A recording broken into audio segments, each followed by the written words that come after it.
वाल्मिक लोकांना जेलमधून फोन करतो, हा राज्यातला शॉकिंग विषय. मनोज जरांगे पाटील. वाल्मिक जेलमधून फोनवर बोलतो की नाही याची सखोल चौकशी करा, अन्यथा रस्त्यावर उतरू, असा इशारा मनोज जरांगे पाटील यांनी फडणवीस आणि अजित पवारांना दिला आहे. वाल्मिक कराड जेलमधून फोन करत असेल तर त्याला या जेलमधून बदलून हे प्रकरण तातडीनं फाशीच्या शिक्षेच्या सुनावणीकडे जाऊ द्या, अशी मागणी जरांगे यांनी केलेली आहे. वाल्मिक लोकांना जेलमधून फोन करतो, हा राज्यातला शॉकिंग विषय आहे. वाल्मिक कराड हा दहशतवाद्यांपेक्षा जास्त घातक असल्याचं सांगत वाल्मिकने जेलमधून फोन केल्याचा पुन्हा मर्डर पडतील याला फडणवीस जबाबदार असेल, असा इशारा देखील जरांगे यांनी फडणवीस आणि अजित पवारांना दिलेला आहे. वाल्मिकच्या मालकाला मंत्रिपद देऊन बीड जिल्ह्याला रक्तपाताकडे न्यायचं आहे का, असा सवाल देखील त्यांनी केलेला आहे.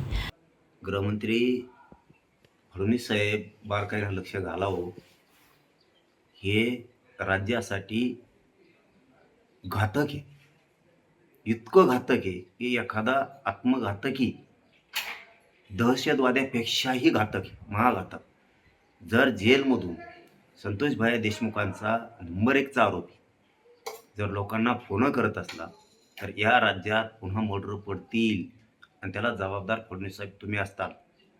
अजितदादा तर वेगळंच स्वप्न बघतायत की ज्या त्या सारमाड्याला का कारमाड्याला कोण त्याला पाठबळ देणारा माजी मंत्री होता आणि त्यालाच मंत्रिपद द्यायला जणू तुम्ही आता पुन्हा काय तुम्हाला इगार आठायले.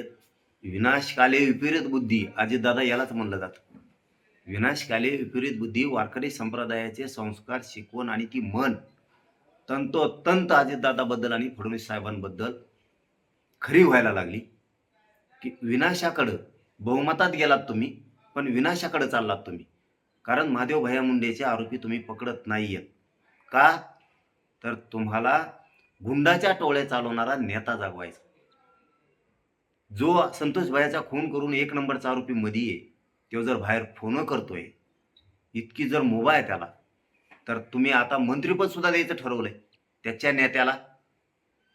तर ही बीड जिल्हा तुम्हाला रक्तपाताकडे न्यायचा का, हा माझा प्रश्न आहे.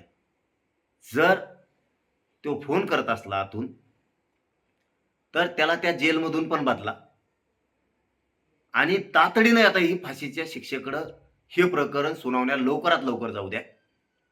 आणि विनाकारण या जिल्ह्यातलं, या राज्यातलं रणकंदन त्यांच्या हातातून होतंय, खून हत्या होत आहेत, त्या थांबवा.